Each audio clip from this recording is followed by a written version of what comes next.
Las opiniones y comentarios expresados en el siguiente espacio son exclusiva potestad de quienes lo emiten. Esta empresa televisora exime su responsabilidad o participación en los mismos.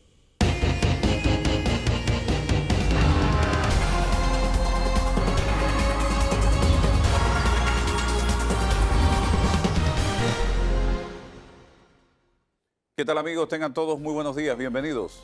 Iniciamos ya debate abierto dominical, como todos los domingos, con Danilo Toro en mesa. Y hoy deseándole a todos los padres un feliz día. Hoy, un día dedicado a los buenos padres. A los otros, esa es otra historia. Pero hoy es un día para festejar al buen padre de familia en todo el territorio nacional. Así que en medio de esta situación que estamos viviendo, Danilo, un abrazo en la distancia a cada uno de los padres y muy especialmente quiero felicitar al mío, don Juan Alvarado, usted, don Danilo. Felicidades. Gracias Álvaro. Igualmente felicidades a todos los colegas y a quienes no tenemos a nuestros padres con nosotros, sencillamente desearles que conserven sus mejores pensamientos, sus mejores recuerdos y celebren esas experiencias felices que han tenido con esos padres ejemplares. Bien, comenzamos. Está con nosotros Publio de Gracia, él es el director general de ingresos. Y el tema del coronavirus desde la perspectiva económica, porque, wow, lo que se está pronosticando es mucho más grave de lo que se está viviendo en temas económicos, en temas de desempleo y en temas sociales. Pero arrancamos. Lo primero, los ingresos del Estado, ¿cómo están actualmente, don Publio, hablándole a la gente de frente, a calzón quitado, como quien dice? La información que yo manejo es que de a milagro está alcanzando con los ingresos para pagar la planilla del Estado actualmente. Y luego hablamos entonces de el pago a proveedores, las inversiones que se planeaban hacer, todo esto, ¿cómo va a quedar? Bienvenido. ¿Qué tal, don Álvaro, don Danilo y todos los televidentes? Feliz Día del Padre también para todos. Gracias. Mire, la situación tributaria y la relación, los temas que manejamos en la Direccional de Ingresos y también como parte del equipo del Ministerio de Economía y Finanzas, como tú mismo lo estás diciendo, las cosas no están bien en materia de ingresos. Definitivamente la situación es grave. La situación, por ejemplo, en el mes de mayo, Álvaro, fue aproximadamente 199 millones de dólares menos de lo presupuestado. Eso equivale a alrededor de un 53.8%. Por ejemplo, los impuestos que mayor ingreso le tienen al presupuesto o al país, por ejemplo, hay un negativo en 35 millones de dólares en el tema de planilla, obviamente porque hay muchos contratos suspendidos, 56 millones de dólares en ITBMS, también producto del cierre que se encuentra en la mayoría de los comercios, 24 millones menos en ITBMS relacionado con la importación, y así nos vamos, y eso solamente en el mes de mayo. Como bien lo acabas de decir, Álvaro, el presupuesto, el Estado panameño, mejor dicho, el gobierno central, tiene un importante reto. Por eso hemos, por medio del ministro Alexander, ha recortado y ha congelado, por ejemplo, posiciones que no se van a contratar en los próximos tiempos. También se ha recortado importantes gastos relacionados con viajes, viáticos y otros. Y también es importante, Álvaro, recordar que vivimos una condición donde se necesita más dinero para pagarle los turnos a los médicos, pagarle los insumos que los médicos puedan utilizar en atención a los pacientes. También muchas cosas alrededor, por ejemplo, del apoyo solidario que se le viene dando al país. En pocas palabras, Álvaro, como más pensado de hablarle directo a los panameños. Las cosas en materia económica y presupuestaria no están bien, los ingresos lamentablemente han caído y nosotros como gobierno tenemos la obligación siempre de decir la verdad para poder de alguna manera corregir lo que haya que corregir, pero principalmente administrar de manera correcta, como un buen padre de familia, los recursos del Estado. Puntualmente, don Publio, de enero a mayo, que es lo que se puede contabilizar en este momento, junio no ha terminado todavía, estamos por debajo en cuántos millones de dólares en cuanto al tema de presupuesto, de ingresos y demás. Álvaro, el enero y febrero lo positivo fue que estábamos arriba alrededor del 12% del presupuesto. Enero y febrero fueron muy buenos meses. Veníamos en una programación que había hecho el ministro Alexander y el equipo de trabajo y también la capacidad de la Dirección General de Ingresos de recaudar. La llegada de la pandemia a principios de marzo, y prefiero hablártelo no tanto en millones, sino en números más cortos para que los ciudadanos podamos entender un poco más. Alrededor de marzo a la fecha, el presupuesto del Estado, es decir, los ingresos que debíamos haber recaudado están por debajo o en negativo en un menos 52-53% de lo que debemos haber recaudado a la fecha.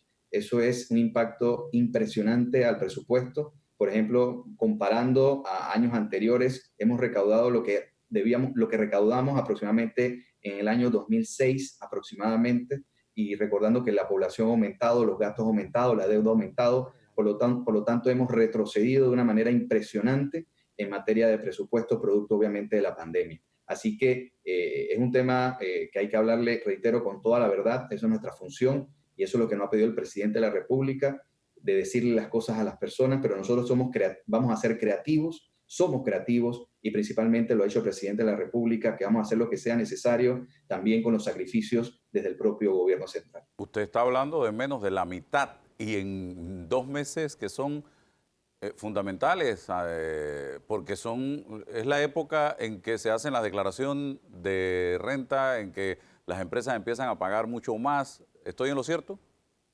Totalmente no es cierto, Álvaro. En los meses de marzo y abril eran meses muy importantes para la administración tributaria.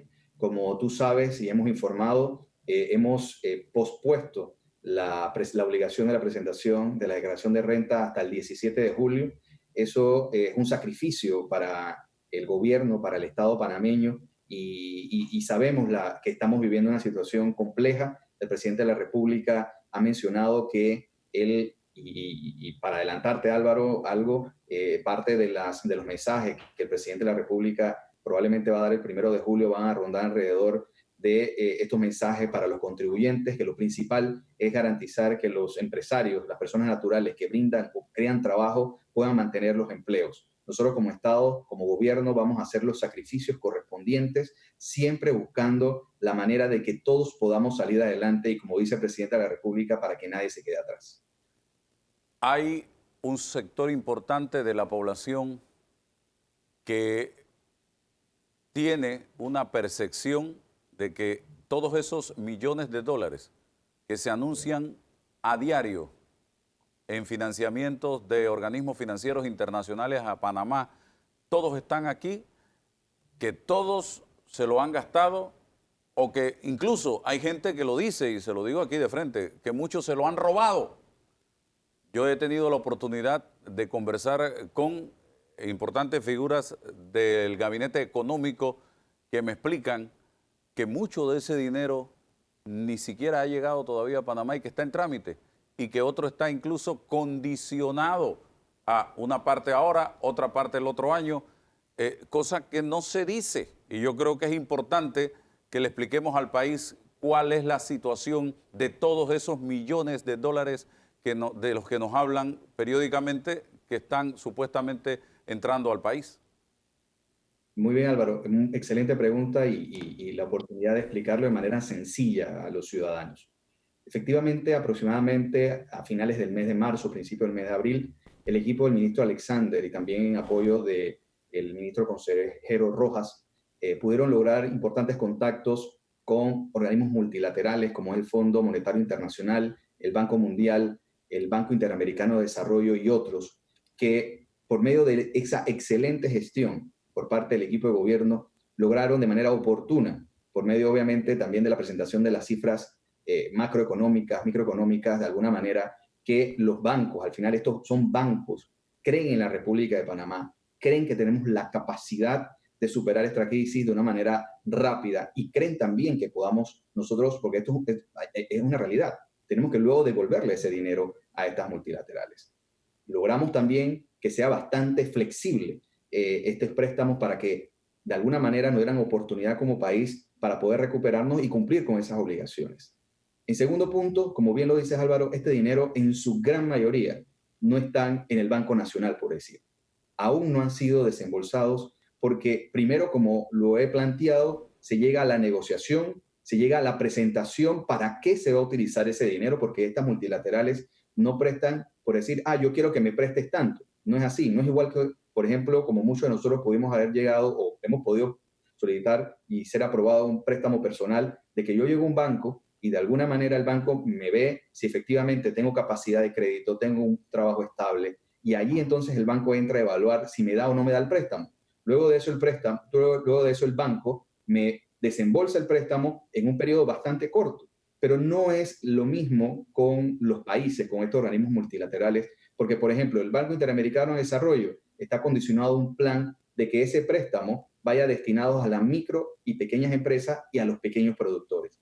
Todo eso se hace una programación, debe pasar luego por un proceso de aprobación en el Consejo de Gabinete para posterior, por ejemplo, y también hay que reconocer, por ejemplo, que los técnicos del Banco Interamericano de Desarrollo también en sus países tienen alguna situación de limitaciones y que todo eso se va retrasando. Por lo tanto, es un ejemplo de que estas gestiones que se han hecho oportunamente todavía en su gran mayoría no se han desembolsado y no se han entregado, por ejemplo, al Banco Nacional. Esto va a ir viniendo poco a poco y todo depende de una gestión. No se da porque se quiera utilizar ese dinero para cosas superfluas, sino más bien para cosas importantes, impactantes en beneficio del país. Esa es nuestra responsabilidad y es importante hacerle llamado o una explicación, como bien se merecen los ciudadanos, de que este dinero va a llegar de manera en un plazo determinado y se va a utilizar y se va a rendir cuenta, Álvaro, porque eso es muy importante, rendir cuenta y ser transparente con el uso de esos dineros.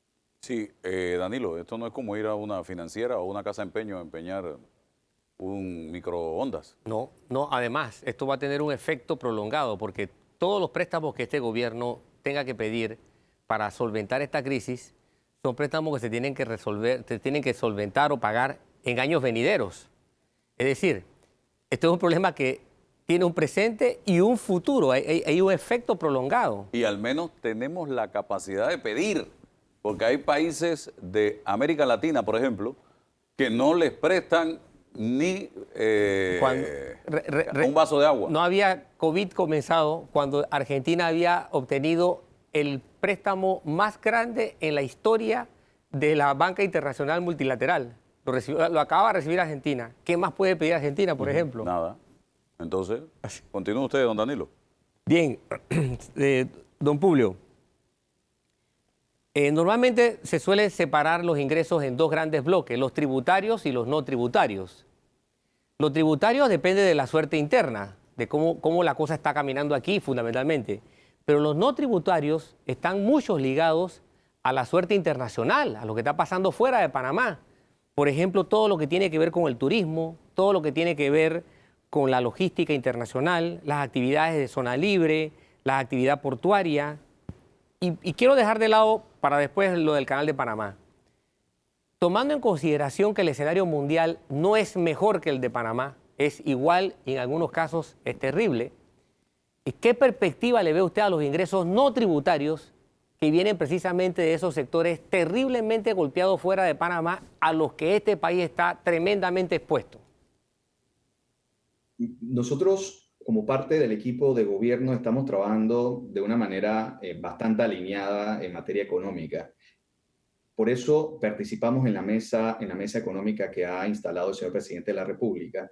Y ahí obviamente, por ejemplo, de parte de la Dirección General de Ingresos, se establecen o nos solicitan estudios tributarios relacionados, por ejemplo, a algunas acciones que el presidente de la República y el órgano ejecutivo pretenden hacer. Y en esa línea, también en el 1 de julio, el presidente de la República, para casualmente reactivar ese componente de recaudación de los impuestos indirectos, se va a basar mucho en la estrategia, por ejemplo, utilizando nuestra posición geográfica y el impulso y el incentivo para que transnacionales y también locales puedan aprovechar ese impulso en la economía. Hilando un poco con lo anterior, con esos préstamos, casualmente esos préstamos van en esa mira, en cómo no solamente se presta, sino que ese préstamo, cómo puede traducirse también en otros beneficios, por ejemplo, en el aumento de manos de obra, en capacidad de empleo, también que las empresas puedan diversificarse frente a una situación global totalmente diferente. El tema de la economía digital, por ejemplo, es un reto muy importante y que se ha acelerado de una manera impresionante. Por ejemplo, hoy podemos tener este tipo de conversaciones a través de una plataforma que no sé cuántas veces se ha elevado su valor. En fin, vivimos en un mundo que se aceleró su transformación.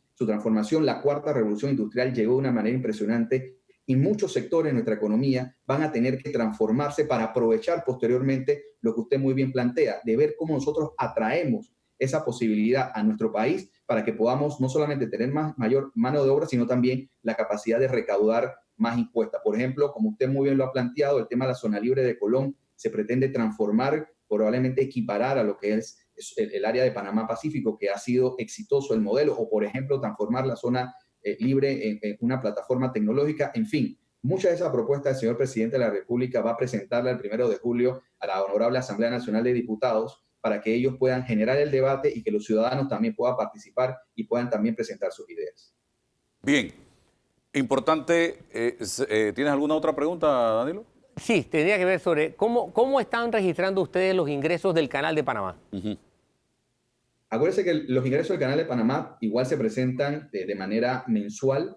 También hay que recordar que el presupuesto del Canal de Panamá tiene un periodo diferente al presupuesto del Estado panameño, pero como bien lo ha presentado el administrador Vázquez en conversaciones también con ustedes, al inicio de la pandemia los resultados del Canal de Panamá de alguna manera reflejaban un importante número.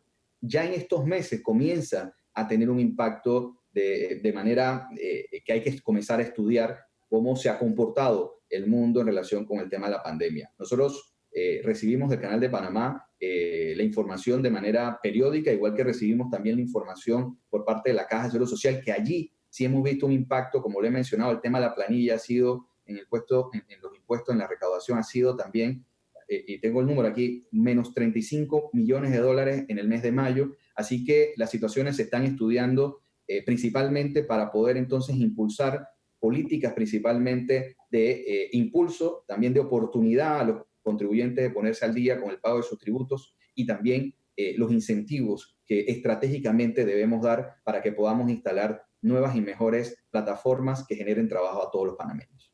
Yo cierro con una interrogante. Me preocupan todas las obras que se tienen planificadas por parte del gobierno panameño, porque allí hay que hacer desembolsos para comenzar, y son proyectos importantes que van de una u otra manera a agilizar o a despegar la economía del país, cuando estamos hablando de que la plata o el dinero que tenemos, producto de los ingresos, solo alcanza prácticamente o ya casi ni alcanza para pagar planilla. ¿Cómo vamos a hacer entonces?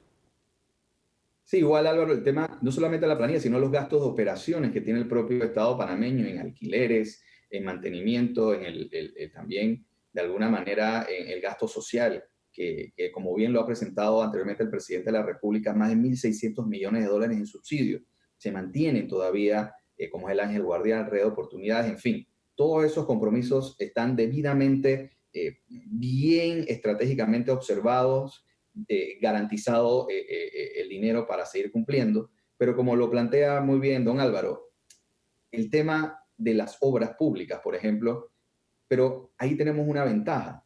Lo importante de haber aprobado, por ejemplo, la ley de las APPs, porque no solamente el Estado panameño, por medio del gobierno, va a tener la necesidad de impulsar las inversiones públicas, sino también en alianza con el sector privado, que pueda ayudarnos también, va a ser un elemento muy importante. Por lo tanto, tenemos esa ventaja de haber aprobado antes de la pandemia esta ley de las alianzas público-privado, que es clave y definitiva para que podamos recuperar e impulsar la inversión pública en el territorio nacional. Bien, le agradezco al señor Publio de Gracia, director general de ingresos, por de esta manera tan práctica compartir con nosotros estos temas que son a veces muy complejos de comunicar a la población panameña. Y importante lo que tú decías, Danilo, mucha gente cree que el canal fabrica plata. Aumento los jubilados, el canal. Que vamos a resolver el tema de la Caja de Seguro Social IBM, el canal. Que la crisis económica que estamos enfrentando, el canal. El canal tiene limitaciones también y hoy está pasando el Niágara en bicicleta, como decimos en buen panameño. Así es, depende de dos variables que nosotros no controlamos, el comercio mundial y el clima. Y el comercio mundial en este momento Está peor que nunca. Y el clima está incontrolable. Así de sencillo. Y ellos no fabrican dinero. Dígame. Y complementando, los ingresos más importantes que tiene el país, en tercer lugar está el Canal de Panamá. El primer lugar es las declaraciones de rentas. El segundo, el ITBMS. Por lo tanto, el 1 y el 2 están terriblemente impactados. El Canal de Panamá viene a jugar un rol muy importante, pero como lo acaban de plantear, tenemos con el Canal de Panamá importantes retos, que es también las oportunidades que el administrador Vázquez está impulsando, pero como bien también lo plantean, el clima y el tema de una realidad comercial que nosotros no podemos controlar. En fin, tenemos retos muy importantes como país y cada uno de nosotros tenemos que poner nuestro grano de arena, principalmente nosotros como gobierno, y reiterando, hablarle siempre con la verdad a todos los ciudadanos. Bueno, gracias, don Publio de Gracia. Hasta la próxima. Hasta luego. Bueno.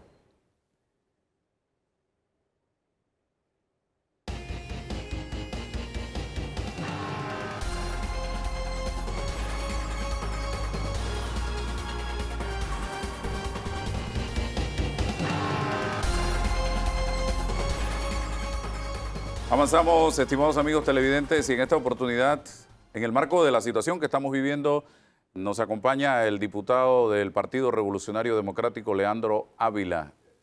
Cuando concertamos esta entrevista, no se había reunido la bancada del partido en la parrillada Jimmy. Sin embargo, creo que no tocar el tema sería tratar de tapar el sol con una mano. Y yo quiero hacer la pregunta a don Leandro, breve, porque ese no es el tema de la entrevista.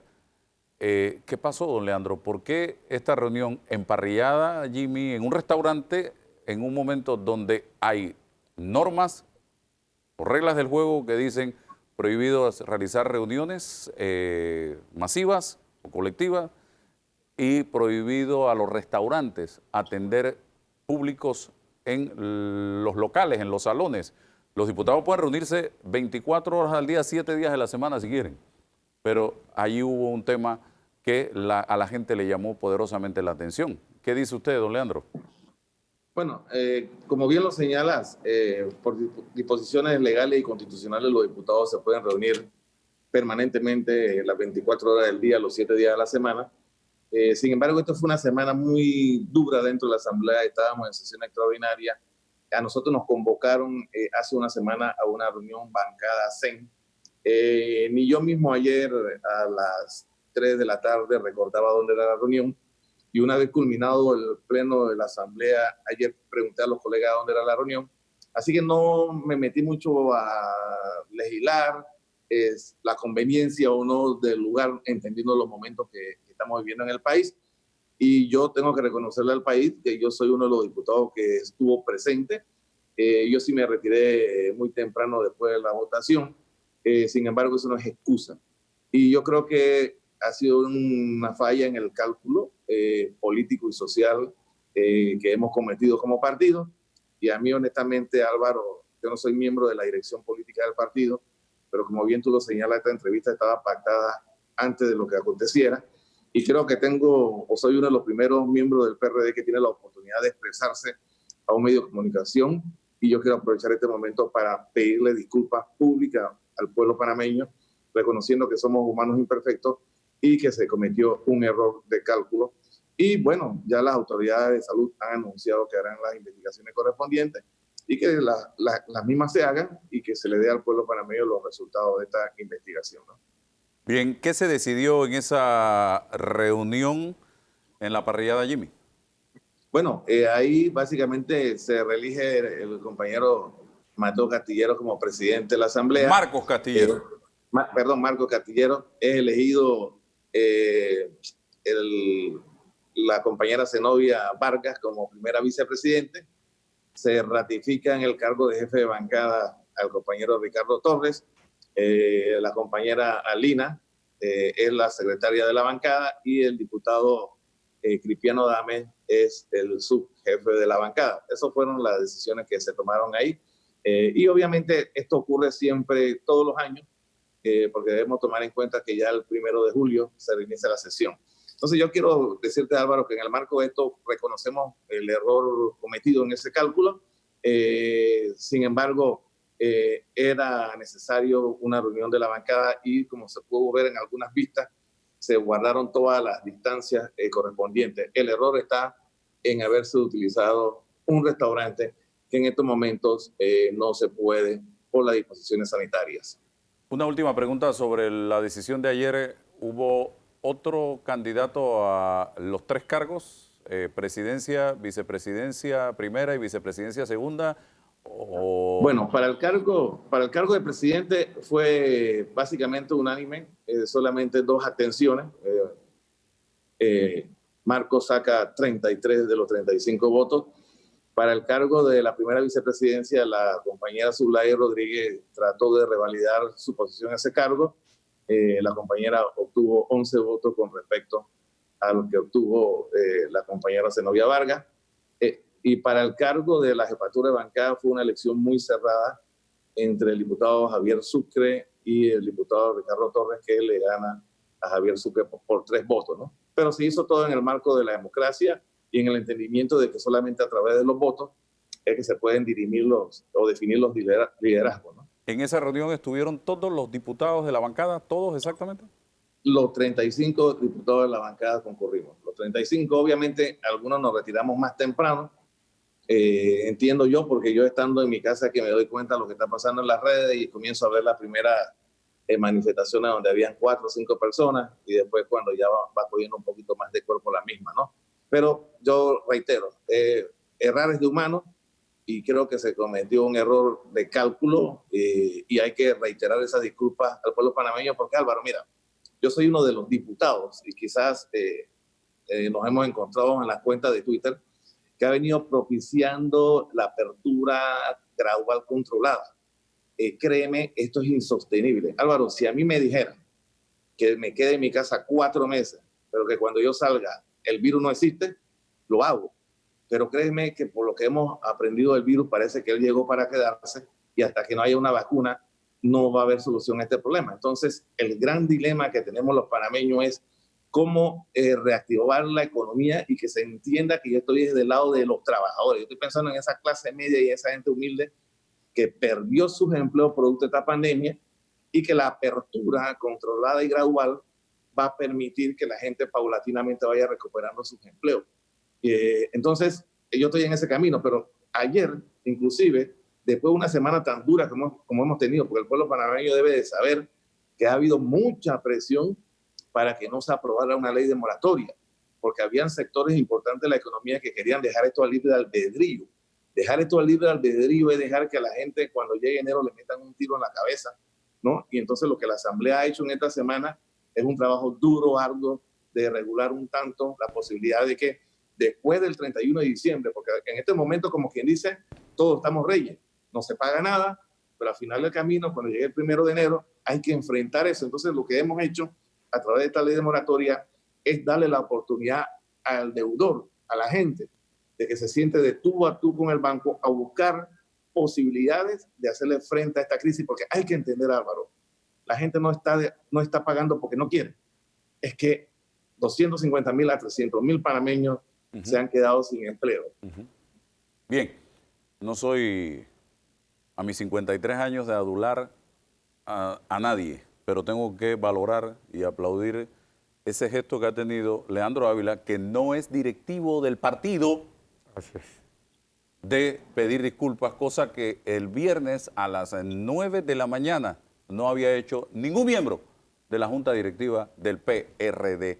Y Leandro ha salido a pedir disculpas por lo que se hizo y los directivos de la parrillada Jimmy también aceptaron, reconocieron el error temprano el mismo viernes en la mañana en una nota pública al país y comprometiéndose a que esto no iba a suceder. Y sé que hay una carta del propio CEN del partido donde le solicitaban, firmada por todos los del CEN, el restaurante, a la parrillada. Pero vamos a lo que vinimos.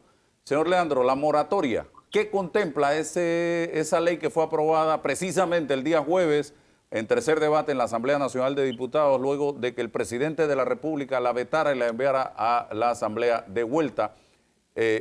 Y si esto que ustedes aprobaron ya es garantía de que el presidente la va a refrendar. Hábleme de este tema. Mira, te comento, yo soy de los que piensa que en toda crisis hay una oportunidad.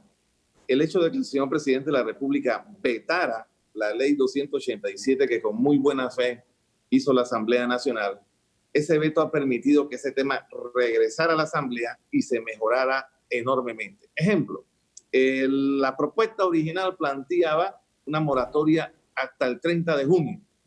Hombre, en función de los acuerdos que llevó el órgano ejecutivo con la banca, y ahora con este veto, esto regresa a la Asamblea, y lo primero que hemos hecho es dar la moratoria hasta el 31 de diciembre del 2020 para todos los préstamos residenciales, préstamos personales, préstamos de auto, tarjetas de crédito, préstamos a la pequeña y mediana empresa, préstamos comerciales, préstamos al sector transporte, préstamos al sector agropecuaria, crédito de consumo, y se adicionó también a las financieras y a las cooperativas que hasta este momento estaban exentas de esa moratoria. Esto también en el artículo 3 de esta ley se introdujo un párrafo muy, pero muy interesante que para mí es el alma y motor de la ley. Dice así: una vez vencido el término de la moratoria establecida en la presente ley, los acreedores, o sea, la gente, de común acuerdo, los bancos en común acuerdo con los deudores, deberán establecer los mecanismos necesarios para que el deudor cliente pueda retomar, ya sea a través de refinanciamiento o a través de prorrateo o a través de una especie de deuda nueva, se puedan sentar en común acuerdo ambas partes y determinar cómo sería la fórmula de pago de estos 10 meses atrasados. Yo creo que aquí está la clave de esto, porque va a permitir un nuevo proceso entre clientes y bancos para poder hacerle frente a esta crisis. Inclusive, también, como te lo dije, las financieras y cooperativas, que no son entidades bancarias, sino son intermediarios, se han incluido porque la mayoría de los panameños que están en el sector informal acuden a las financieras y a las cooperativas que son un poquito más flexibles en el crédito. Pero bien lo ha dicho el director del IPACOP, casi el 65% de las deudas que se tienen con las cooperativas se hacen por descuento directo. Es decir, la mayoría de esta gente que está por descuento directo, la mayoría conservan sus empleos. El resto, entonces, casi un 35%, tendría la oportunidad de poder llegar a un entendimiento.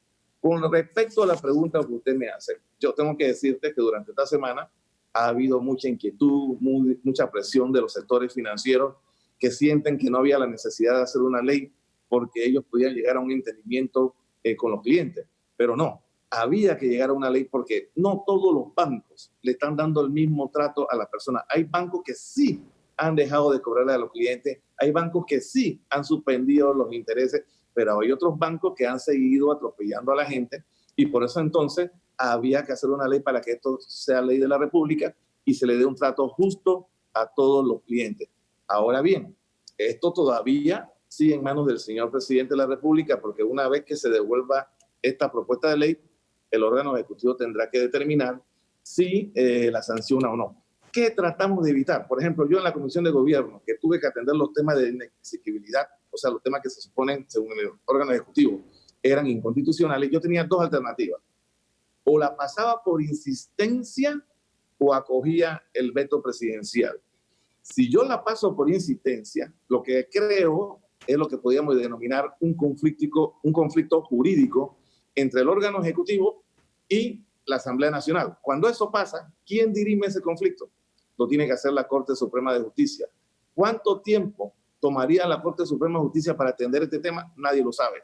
Entonces podíamos correr la suerte de que llegara diciembre, llegara enero y no tuviéramos una ley que ayudara a la gente en el manejo de estos temas. Entonces yo me fui por la segunda opción, que fue acoger el veto por lo que era inexequible, y eso permitía entonces que se generara el debate en el Pleno, porque la Comisión de Comercio, que tenía que ver los temas que se habían decretado por inconveniente, ellos sí podían hacer ajustes, porque así lo mandata la Constitución, y llegar entonces a lo que nosotros podemos llamar un feliz término con una ley que arrope a la mayoría de los panameños que han perdido su empleo, pero que le dé igual condición de trato a el cliente que la que va a tener también los bancos. De eso se trata esta ley de moratoria.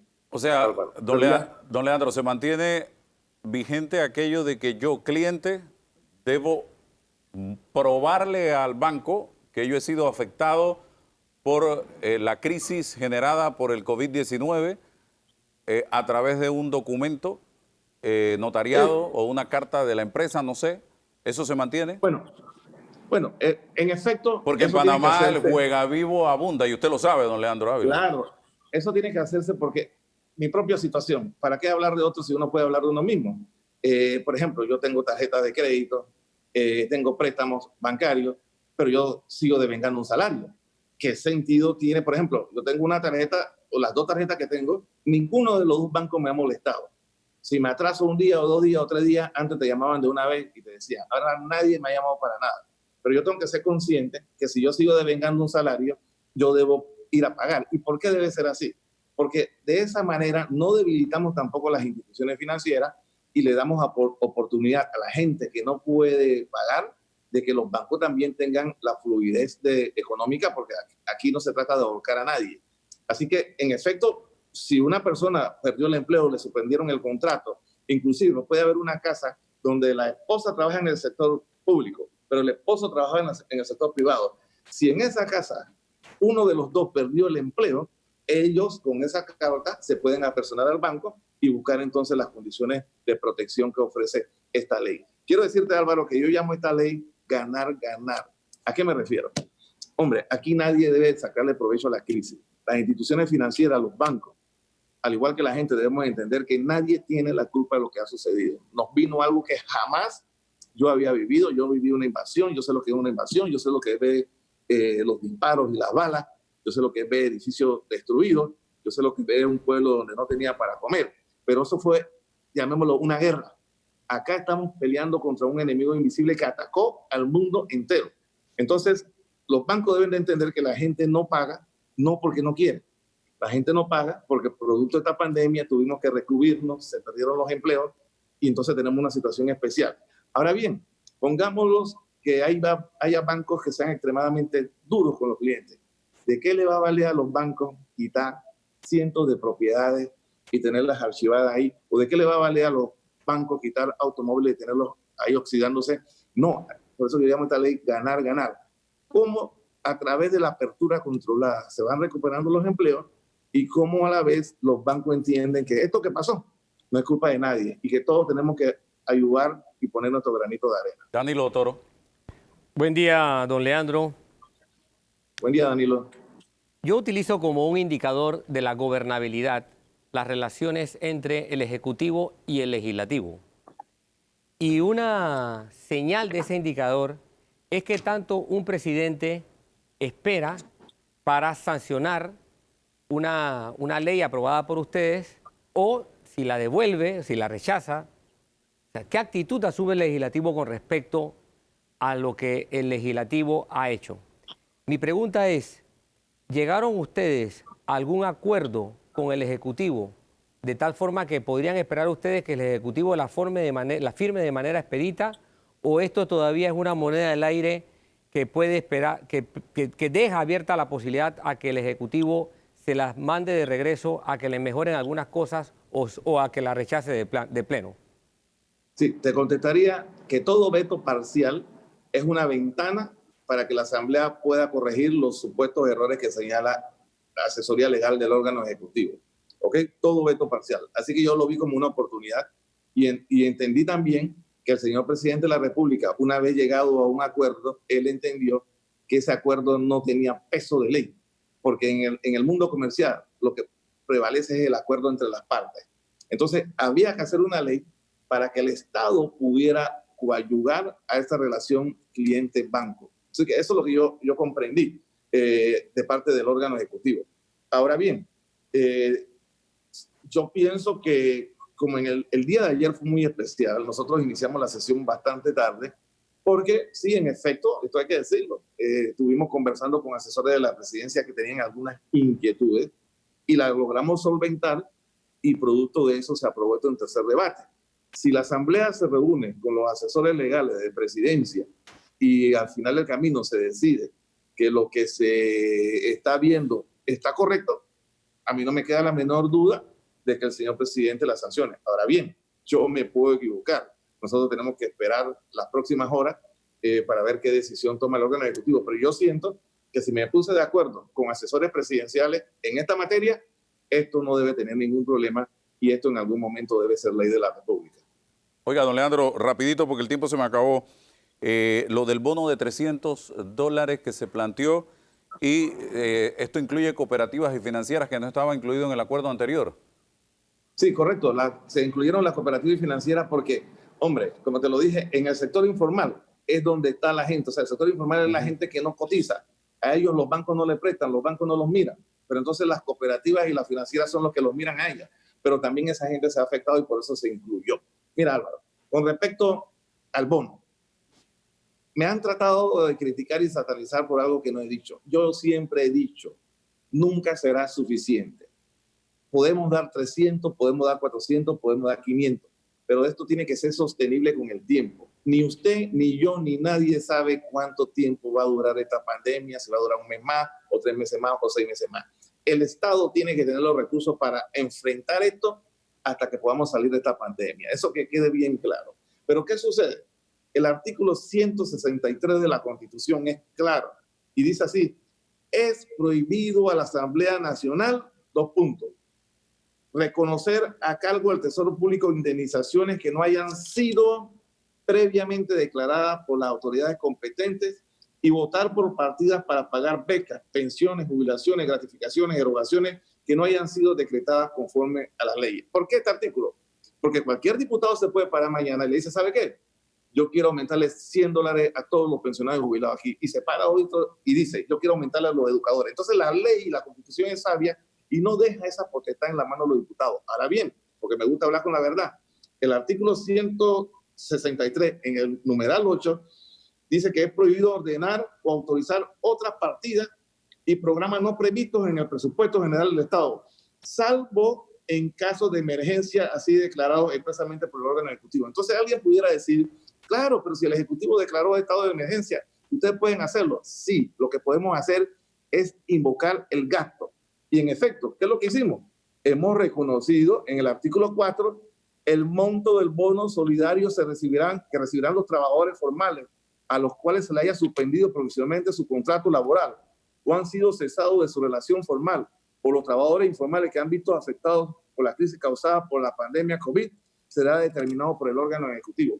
Eso es lo que me permite hacer a mí el artículo 163, numeral 8, desarrollar el rubro del gasto, pero a quien le toca poner el monto es al órgano ejecutivo. ¿Por qué? Porque ellos son los que saben cuánto tienen en el presupuesto. ¿Te das cuenta? Pero imagínate una asamblea de 71 diputados, uno promueve 300, pero como yo quiero ser más fuerte que ese que puso 300, yo promuevo 500. Después el otro promueve 1000. Al final, ¿estamos nosotros los diputados conscientes de cuánta plata se tiene para poder poner el monto? No. Quien le toca poner el monto de acuerdo a este artículo constitucional es al órgano ejecutivo, que es el que ve todo el manejo del presupuesto del Estado panameño.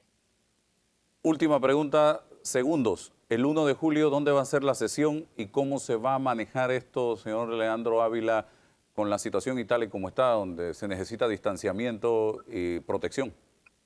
Bueno, entiendo que va a ser una sesión prácticamente cerrada y básicamente televisada, en donde estarán los diputados, estará el equipo de asesores de la Asamblea y estarán los medios de comunicación. No veo posibilidad alguna de que se concurran las 300, las 400 personas que van todos los 1 de julio. Inclusive, si usted se nota, ya hace 2 días comenzaron a instalar unas mamparas acrílicas para la separación de los diputados y tratar de controlar esto un poco. Así que no se calcula una instalación masiva, pero va a ser dentro de la Asamblea Nacional. Gracias, don Leandro Ávila. Muy gentil de su parte. Falta nada más. Gracias a ustedes. Vamos a la pausa. Falta ver.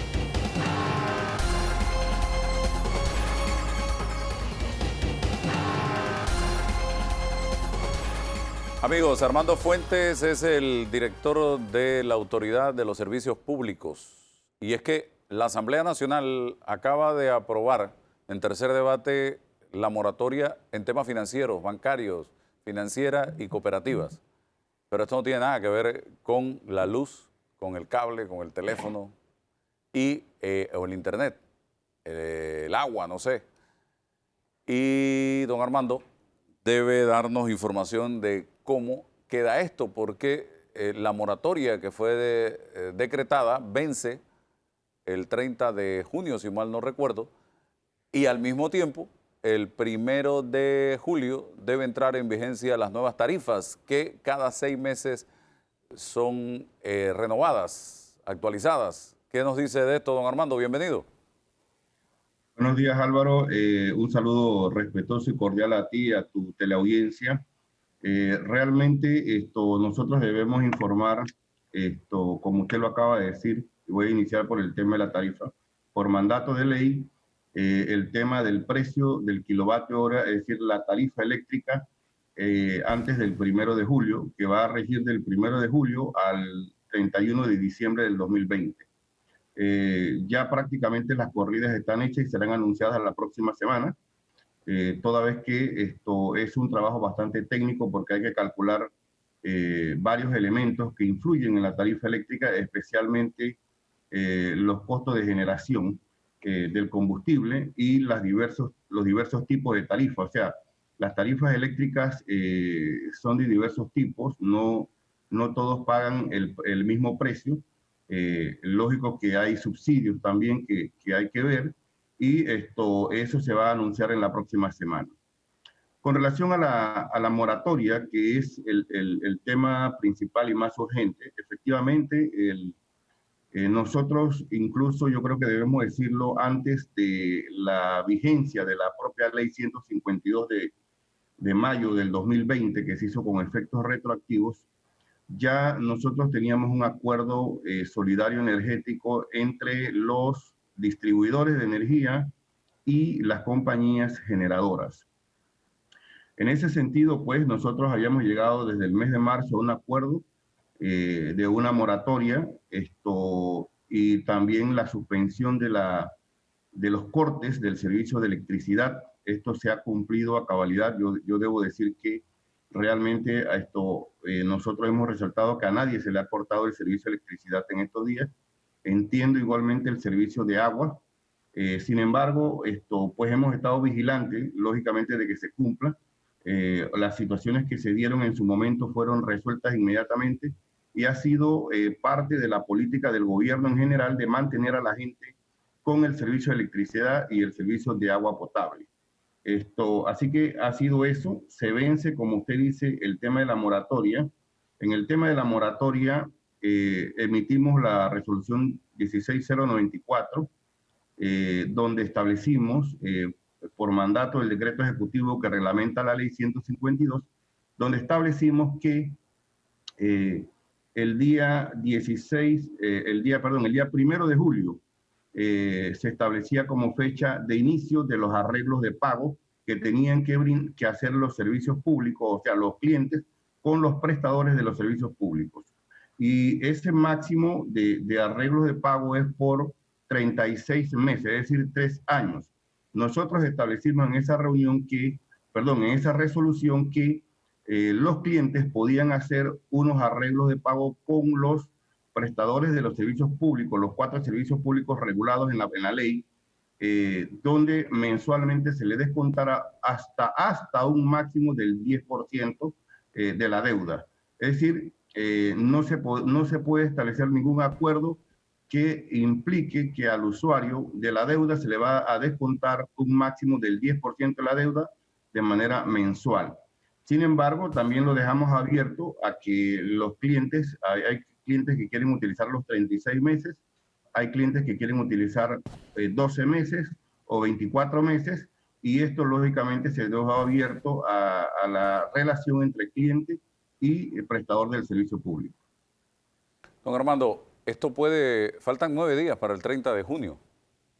¿Se está analizando alguna prórroga a este tema? Porque nos encontramos en alta mar y con fuertes oleajes y no se divisa todavía tierra firme en cuanto al tema de la crisis generada por el COVID-19.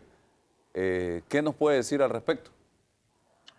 Pues mire, las decisiones de la Autoridad de los Servicios Públicos tienen que ser muy prudentes y encaminadas a la relación de la política general del Estado, es decir, la política de salud del Ministerio de Salud.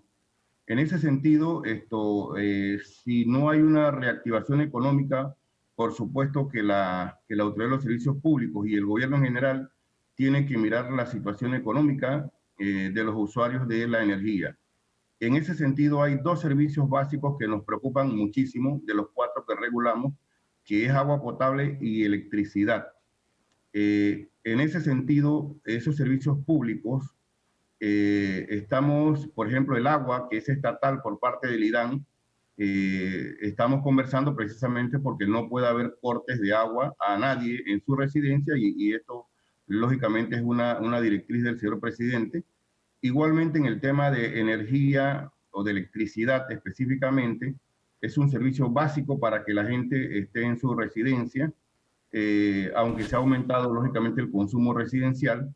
Y también estamos en una serie de conversaciones que esperamos terminar la próxima semana con las empresas distribuidoras y con las empresas generadoras a fin de ver qué solución brindamos a los usuarios. Yo creo que vamos a tener algunas noticias, sin embargo, nosotros también estamos intercambiando información porque, Álvaro, aquí también es importante la estabilidad del mercado eléctrico. Aquí la palabra importante es equidad y equilibrio, son las palabras que definen la SEP.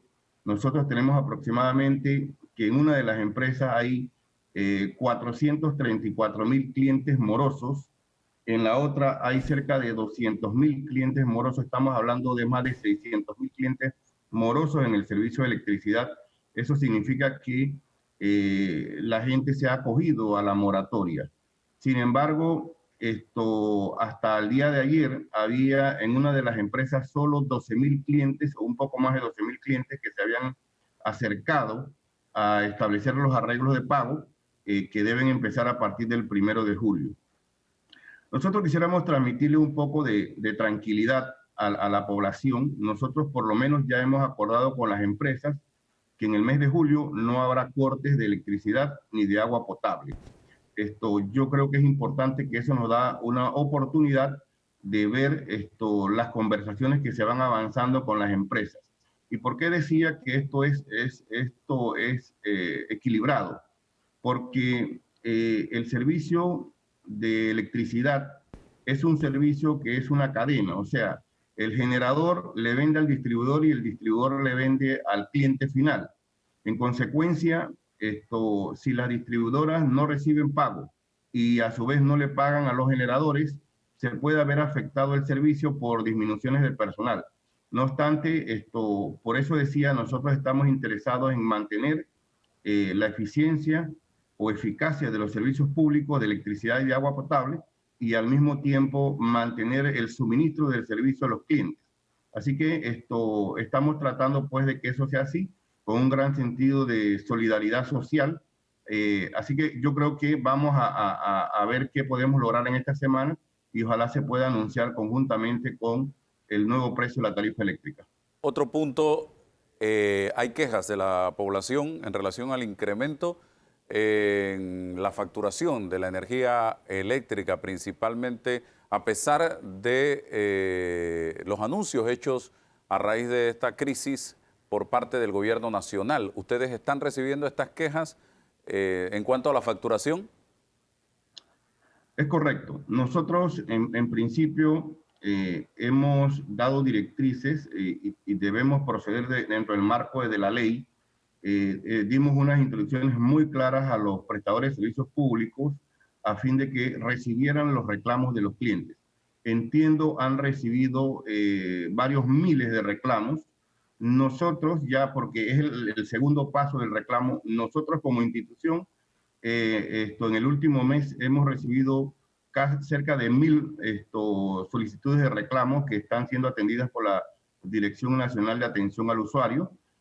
Así que sí nos hemos preocupado muchísimo en atender a los clientes, en requerirles el servicio, en que realmente se les preste el servicio y que la facturación sea de conformidad con lo que realmente han consumido y que no se les aumente injustificadamente su consumo eléctrico. Danilo. Sí, dos preguntitas, licenciado Fuentes. Con mucho gusto, Danilo. Muchas gracias. En el asunto de los reclamos, hay una percepción de que esto es redundante. Es decir, las empresas que prestan el servicio reciben los reclamos y en una segunda instancia ellas terminan decidiendo qué suerte va a tener el reclamo. Por lo tanto, muchas veces los clientes terminan rendidos, agotados y pierden por eso, por cansancio. Mi pregunta es, en el tiempo que la ley les otorga a los prestadores del servicio para responder a los reclamos, ¿qué prontitud la institución que usted dirige va a requerir que ellos respondan? Lo segundo tiene que ver también con un hecho que creo que se dio poco antes de COVID. Si los prestadores de servicios públicos, caso por ejemplo del servicio de energía eléctrica, comienzan a adquirir distintas formas de proveeduría de energía, por gas, por vía hídrica o por vía de hidrocarburos. Solar. O sea, ¿esto va a estar controlado o simplemente va a quedar abierto a la posibilidad que los proveedores, las empresas interesadas quieran desarrollar por sus intereses? Bueno, miren, realmente yo siento que en el país hay que desmitificar lo que es la prestación del servicio de electricidad. Pareciera lógicamente que esto es un tema que no se comprende mucho. El usuario no está acostumbrado a saber qué es un kilovatio hora, que es una medida de medición de consumo de energía. El usuario no está interesado muchas veces en leer su medidor, en saber si realmente le están cobrando lo que está consumiendo. Sin embargo, nosotros sí hemos atendido los reclamos. Te puedo decir que la ley está establecido lógicamente que el reclamo se establece primero en el prestador de servicio, de cualquier tipo de servicio, incluyendo el IDAN. Si tienes un reclamo que es público también, si tienes un reclamo contra el IDAN, primero debes ir a la IDAN porque la SEP no es una institución que presta el servicio. La SEP no tiene la capacidad ni siquiera laboral en este momento de cantidad de funcionarios como para decir que estamos prestando el servicio y que vamos a atender todas las quejas de manera inmediata. O sea, llevamos un procedimiento, pero siempre cumplimos dentro del marco de la ley. Para el usuario, tiene 60 días, hasta 60 días, para reclamar el alto consumo, después que se le entrega su facturación. Y nosotros tenemos otros 60 días adicionales a fin para resolverle, ¿no? Ya te informo que tenemos más de 1000 reclamos en la CEP ahorita, ya algunos han sido resueltos. Se dio una situación en el mes de marzo y abril con las lecturas estimadas. Las empresas muchas veces no pudieron llegar a medir físicamente una lectura real.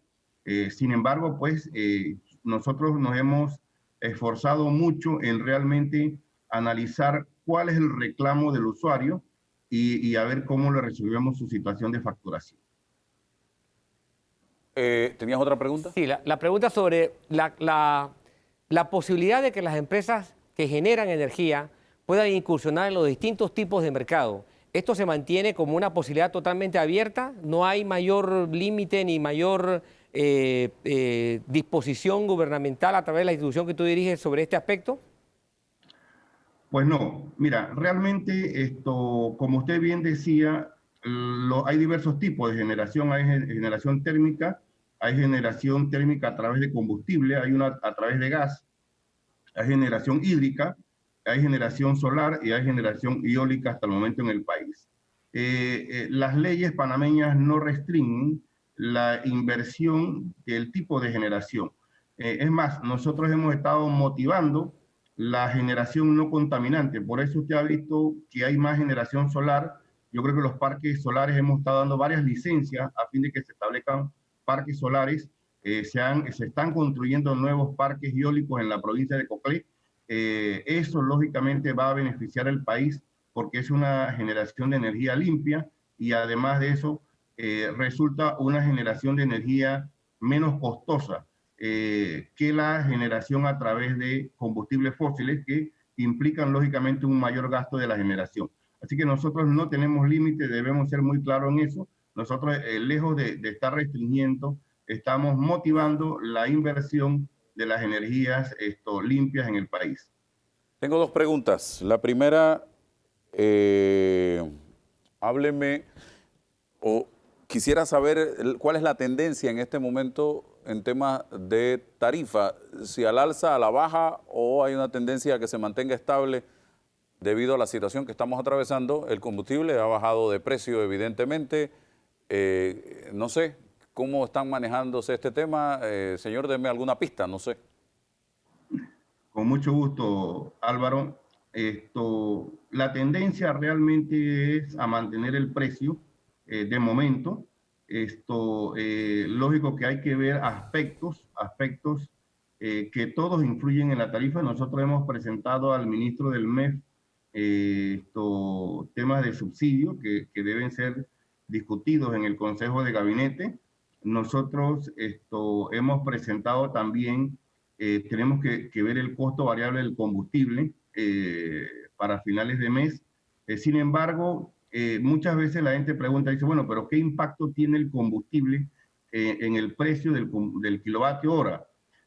Depende, porque como le contestaba hace un momento a ustedes, la generación no toda es basada en combustibles. Nosotros realmente en combustible tenemos aproximadamente un 40-45% que se refiere al combustible. La demás generación del país es hídrica, que es gran importante el sistema de embalses de las dos grandes generadoras del país, y también hay una importante, está subiendo la generación eólica y la generación solar. De tal manera entonces que a pesar de que el combustible pueda tener un impacto, ese impacto muchas veces no es tan trascendente dentro de la tarifa eléctrica. Sí, en ese foco que prendemos hay un pedazo de cada una de las empresas, de la eólica, de la hídrica, de la térmica y de la solar. ¿Es cierto? No es de una en particular. La otra, el consumo, ¿cómo ha estado en estos meses de marzo a junio, según las mediciones que se han hecho y basado en temas de cuarentena, donde el país ha estado bastante paralizado? Bueno, el consumo realmente tuvo una caída importante, aproximadamente de un 20 a un 25% de caída en el mes de marzo, a finales de marzo, al inicio de la pandemia y parte del mes de abril. Digamos que en el mes de mayo y junio, ese consumo ha venido recuperándose y aquí lógicamente se ve el impacto de la reactivación de algunos de los bloques económicos del país. De tal manera entonces que ese consumo hoy día, a pesar de estar disminuido, se ha estabilizado o se ha ido minimizando un poco, que consideramos realmente que puede estar por un 15% de la disminución de la demanda total de energía en el país. Para que tengas una idea, Álvaro, la compra de la energía en el país, realmente son dos empresas que le compran una gran cantidad de energías a las empresas. La matriz energética está ahorita por 1.900 megavatios y estamos consumiendo aproximadamente 1.500, entre 1.400 a 1.500 megavatios. Entonces, yo creo que eso realmente implica que ha habido alguna mejoría en el sistema de la activación económica del país. Hace unos días circuló en redes sociales información con fotos que decía, mira, por eso es que nos tienen en cuarentena, en confinamiento, porque se están instalando las antenas de 5G. Ese audio circuló por todos lados. Yo me reía porque digo que yo sabía que eso no tiene ningún sentido, pero escuchemos lo que dice el director de la SEP. Ya se está instalando la red 5G y que se ha aprovechado de esta coyuntura para hacerlo porque es a través de esas antenas que se contamina el virus, decían algunas personas. Bueno, es muy interesante su pregunta con relación a otros servicios públicos que nosotros también regulamos, que es el tema de las telecomunicaciones y también las telefonías. Mire, estimado periodista, yo realmente he visto esos vídeos. Nosotros hemos mandado a pedir las declaraciones juradas que nos corresponden a las empresas telefónicas y realmente las empresas telefónicas también han sido impactadas lógicamente en su recaudación económica y podemos garantizar que realmente instalación de antenas o de compra de antenas de tipo 5G, a pesar de que se haya dicho que se está preparando el desarrollo de la tecnología, no es cierto. O sea, hemos visto, si aquí existiera 5G para darle un poco de tranquilidad a la ciudadanía, yo creo que no existiría estos reclamos que yo tengo sobre la velocidad del Internet, porque lo que se pretende precisamente es que la tecnología 5G mejore la velocidad y mejore la calidad del servicio de telefonía y telecomunicaciones a través de Internet.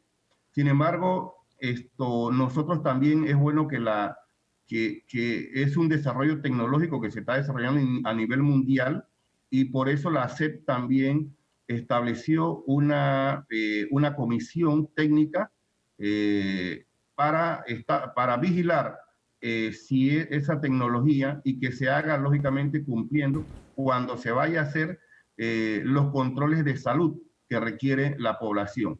Sí hemos visto quizás algunas antenas que se han instalado, debemos decirlo, y hemos hecho las inspecciones, pero realmente son tecnologías 4G con LTE, es otra cosa. Entonces yo creo que es un tema técnico que nosotros vamos a estar evaluando. Aquí solamente de momento, solamente una de las compañías realmente ha mostrado un interés de traer un poco de 5G. Hay redes, también hemos visto redes, y tenemos que decirlo porque no debemos ocultar nada a la ciudadanía. Hay redes que dicen 5G, pero ese lógicamente es un link que se establece como 5G, pero realmente no es una tecnología 5G. Nosotros hemos estado muy pendientes de esta situación a través de la Dirección de Telecomunicaciones de la SEP. Se me acabó el tiempo, pero pregunto, ¿cualquiera de las 4 empresas que se dedican a telefonía celular en Panamá pueden entrar en la tecnología 5G en el momento en que así lo consideren o todavía no están los permisos y autorizaciones de la SEP otorgados para que esto proceda? Y segundo, si eso causa algún daño en la salud de la gente, porque nosotros fuimos el año pasado precisamente a China a ver, invitados por Huawei, a este tema de el 5G, y en ningún momento se habló de ningún daño que pueda causar esto a la salud de nadie. Al contrario, la tecnología 5G, una de las cosas que evitaría es que cuando estás en aglomeraciones como un estadio lleno, se te caiga la señal y nadie pueda comunicarse, porque te da la posibilidad de una mejor capacidad. Adelante, señor Fuentes. Bueno, rápido, yo debo decir que no soy médico y no me voy a meter a decir si causa o no, porque realmente no es mi materia. Entiendo razonablemente que no, porque todos los países de Europa han desarrollado esta tecnología. En Estados Unidos hay tecnología, en China hay tecnología 5G. Hemos estado muy pendientes a nivel internacional de este tema. De tal manera entonces que nuestra respuesta únicamente va relacionada al sentido común. Nosotros regulamos, para continuar su pregunta, nosotros regulamos el servicio, nosotros no regulamos tecnología. Eso significa que las compañías están en la libertad de establecer el tipo de tecnología que quieran utilizar. Debemos ser muy claros en eso. Lo que sí regulamos también es que para poder hacer instalaciones de antenas, nosotros debemos ver una autorización al respecto. Y ninguna compañía a nosotros nos ha solicitado en este momento autorización para instalar ningún tipo de antena 5G.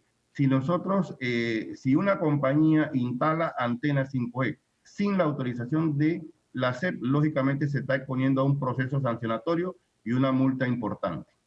Gracias, don Armando Fuentes, por compartir con Gracias nosotros en la mañana de hoy. Bien, vamos a la pausa.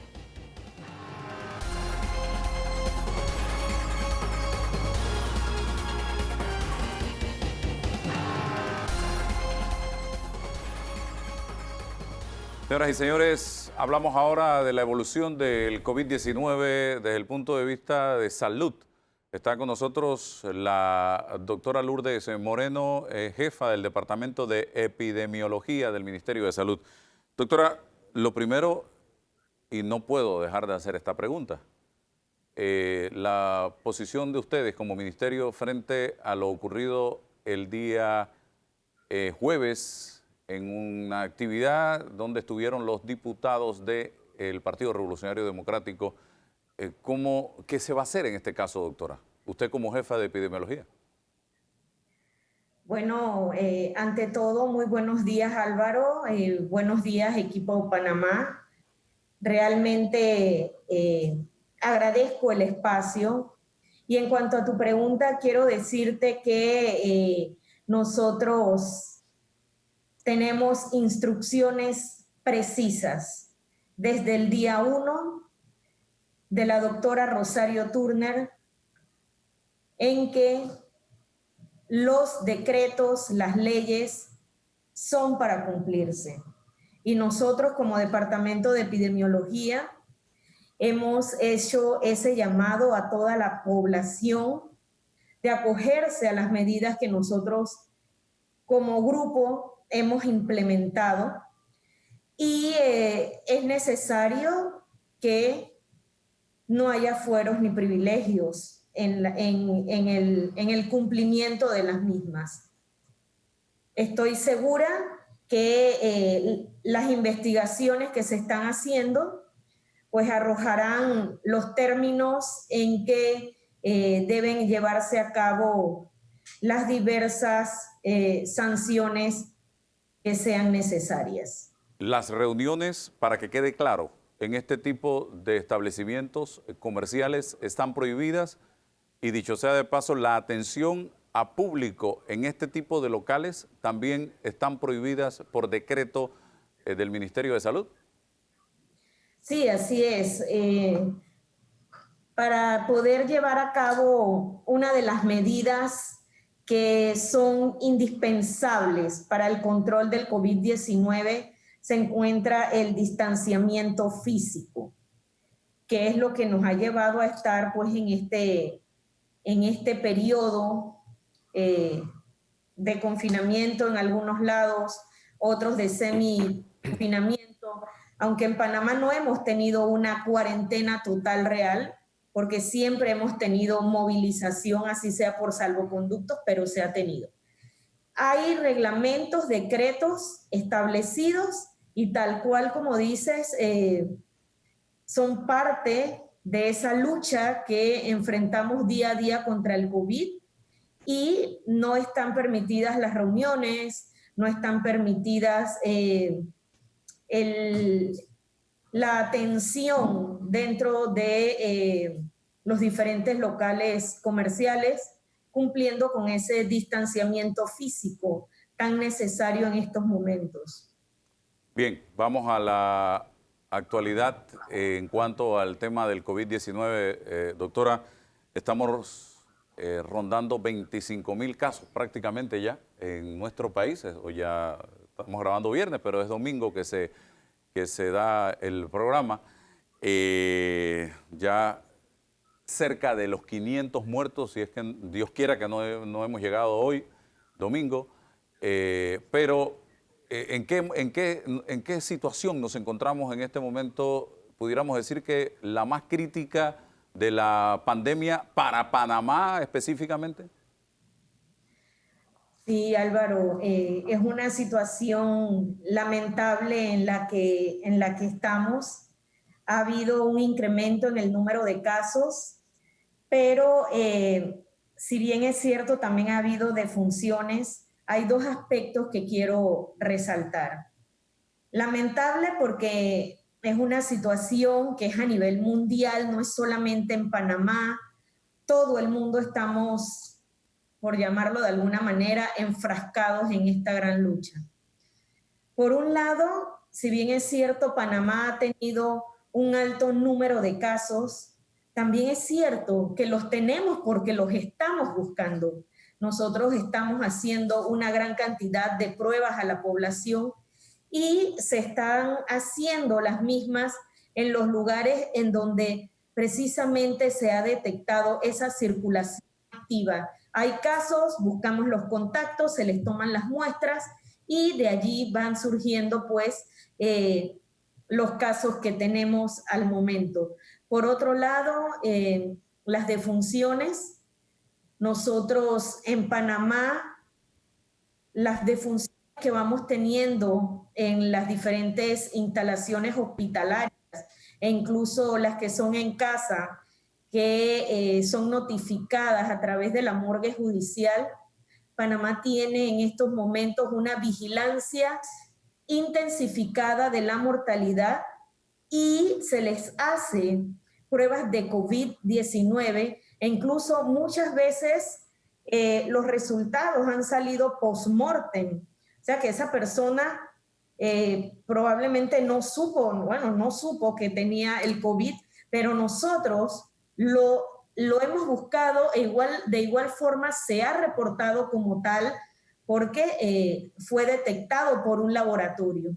Entonces, son prácticas que nosotros tenemos en el país, quizás otros países no lo tienen, pero nosotros responsablemente estamos llevando esta vigilancia intensificada, no solamente de las infecciones respiratorias agudas graves que nos llegan a las hospitalizaciones, estamos teniendo una vigilancia intensificada, activa de búsqueda de casos y contactos, y pues esta vigilancia también intensificada de la mortalidad en estos momentos. Doctora, yo soy un convencido de que a la gente y principalmente a nosotros los latinoamericanos hay que hablarnos de frente y con la verdad. Yo he escuchado médicos decir, colegas suyos, que estamos al borde del colapso a nivel de la disponibilidad de camas en los hospitales. He escuchado profesionales de la medicina intensivistas decir que va a llegar el momento, por el camino que vamos, en que se va un médico a tener que elegir entre quién tiene más probabilidades de vida para darle atención de salud, como ha pasado en otras regiones del mundo y lo hemos visto. Vuelvo e insisto, ¿qué dice usted, doctora Moreno, frente a este tema actualmente? Álvaro, definitivamente a nosotros también nos gusta hablar con la responsabilidad que el puesto nos da y sobre todo con la certeza de que lo que decimos tiene que influir en la población. Si nosotros, todos los residentes en Panamá, porque no solamente los panameños, todos los que residimos en Panamá, continuamos teniendo estas prácticas de poco me importa, porque de alguna manera hay que llamarlo, y discúlpame la franqueza. No, es así. Si seguimos con esta práctica de poco me importa y no damos el distanciamiento físico necesario, no usamos las mascarillas, el lavado de manos frecuente, son cosas que yo creo que son sencillas. Mira, en estos momentos, ¿qué nos está afectando más? Los jóvenes, la población adulta joven, que es la que está activamente saliendo a las calles, que va a sus trabajos, algunos otros por darse una vuelta, por salir del aburrimiento de estar en la casa. Salen, no toman las debidas precauciones, se contagian y ¿qué sucede? Regresan a casa en donde están los niños que no salen, donde están los ancianos, sobre todo los adultos mayores, nuestros abuelos, nuestros padres, y se contagian. Entonces, es una situación en la que se tiene que prestar verdaderamente atención. La mayoría de los adultos mayores tienen alguna enfermedad que les acompaña. Entonces nosotros tenemos que ser responsables de cuidarlos. Sabemos que tiene alguna enfermedad nuestros padres, nuestros abuelos, llevarlos a los controles médicos, que tomen los medicamentos. Entonces es un poco ayudarnos a que si tomamos las medidas, nuestro sistema de salud no colapse. Mira hasta el momento cómo se ha llevado la situación. Ni Panamá, ni ningún país del mundo está preparado para afrontar 100% una pandemia. Sin embargo, nosotros hasta la fecha hemos dado la respuesta como sistema de salud. Y muy importante, hemos estado unidos, tanto MINSA como Caja e incluso la salud privada. Es importante que la población tome conciencia. Yo sé que es cierto, que es duro, que hay mucha necesidad social, económica, pero de nada nos va a valer tener dinero en el bolsillo si no tenemos vida. Entonces, un poco ese llamado a la conciencia, Álvaro, para que pongamos un poquito de nuestra parte. Estamos a tiempo. Aún nuestro sistema está dando el pie de guerra. Nuestros colegas, todo nuestro personal de salud no está dando una milla extra. Ya van por la 10ª milla extra y ahí están al pie del cañón, como se dice. Danilo. Así nos toca a todos poner parte. Buen día, doctora. Buen día, profesor Danilo. Doctora, si usted tuviera que definir en qué etapa estamos, en qué momento estamos, ¿en cuál podríamos, de esto que le voy a mencionar, en cuál escogería o no escogería ninguno de los que le voy a mencionar y escogería otro? ¿Estamos en un rebrote? ¿Estamos en la misma pandemia con la que inició hace poco, pero que en un desarrollo no esperado? ¿Estamos en convivencia con el virus? ¿Creímos que habíamos pasado una etapa y entrado en otra? ¿Dónde estamos, dada la situación, dada la cantidad de casos que tenemos ya a lo largo de una semana? Bueno, este es un buen ejercicio. Yo le diría que la respuesta es, como diría en la escuela, un poco de todas las anteriores. Wow. Sí, porque es un proceso de una pandemia que tenemos la convivencia del virus, estamos en un periodo de la pandemia en la que, si bien es cierto, se sabía cómo podía evolucionar, nada está escrito con esta nueva enfermedad, con este nuevo virus. Y de rebrote, quizás en algunas áreas. ¿Por qué digo que en algunas áreas? Porque por lo menos áreas como Ernesto Córdoba Campos, y me perdonan mis vecinos, es mi corregimiento. Este COVID prácticamente inició en Ernesto Córdoba Campos, con la situación que se dio en el colegio Monseñor Beckman.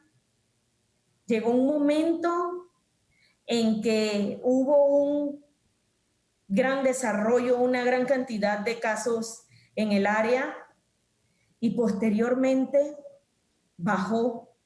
La población estaba asustada en esa área.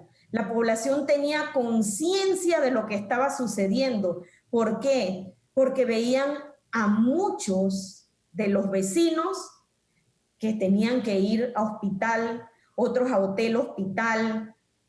Hubo defunciones lamentables.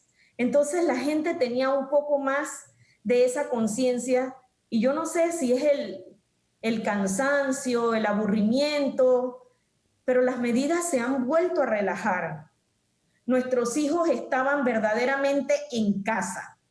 Señora, señor, si tiene que darle un rejazo a ese chiquillo, déselo. No, aquí nadie se va a morir. Y me perdonan las personas que esto no es violencia, esto es por decirlo de alguna manera, pero lo que quiero decir es que lo pongan en cintura de tal forma que los jóvenes no traigan el virus a la casa y cuiden a sus adultos mayores, porque es allí en donde estamos teniendo esa incidencia tanto de hospitalizaciones con las complicaciones que después nos llevan a las defunciones. Entonces es un poco de todo. Mire las áreas. De todas las anteriores.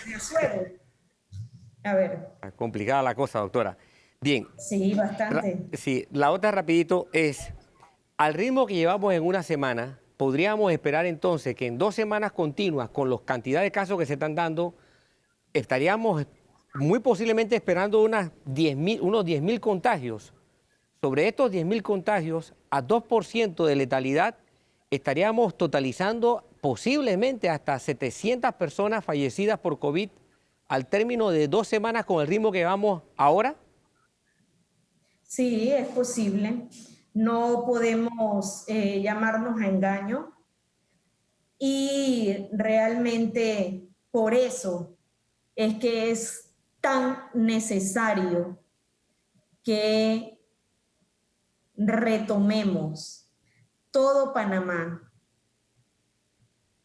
Hagamos una pausa y retomemos. ¿En qué sentido? Hay que fortalecer las medidas de distanciamiento físico, el uso de mascarillas, el lavado de manos y gel alcoholado. Si no, realmente lo vamos a lamentar. El sistema de salud puede verse saturado y hasta este momento nosotros no hemos tenido que decidir quién sí, quién no, pero puede darse. Tenemos otras instalaciones, no solo las que ya están distribuidas para COVID, se han hecho adecuaciones a otras áreas en donde se han incrementado el número de camas para, de ser necesario, pues tener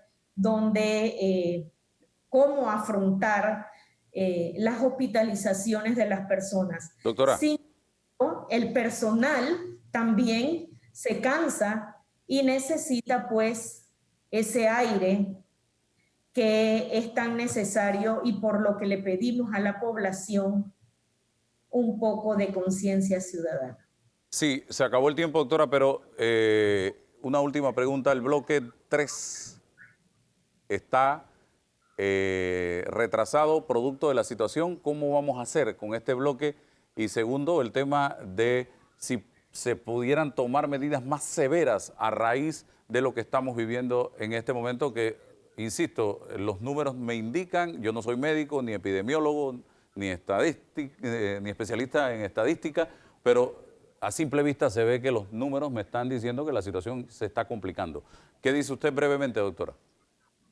Sí, Álvaro y profesor Toro, definitivamente la situación se torna complicada y hay que tomar medidas. Todo esto está dentro del contexto de la evaluación.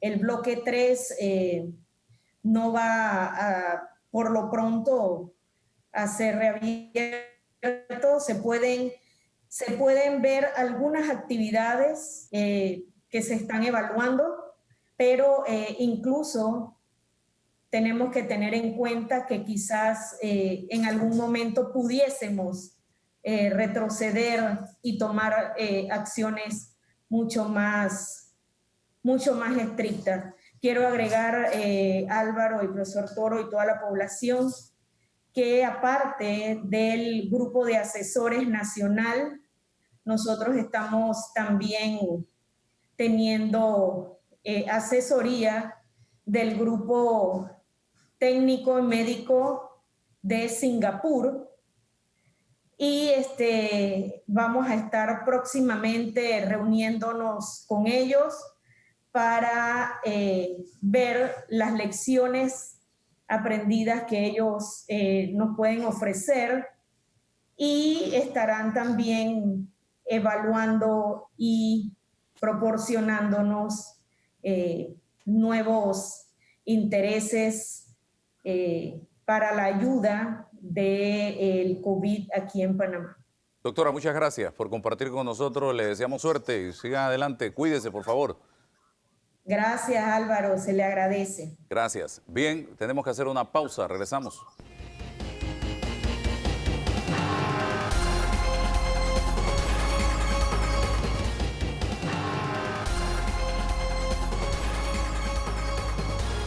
Elisa Suárez está con nosotros en la mañana de hoy. Ella es aspirante a la presidencia de la Asociación Panameña de Ejecutivos de Empresa y fue presidenta del Consejo Nacional de la Empresa Privada.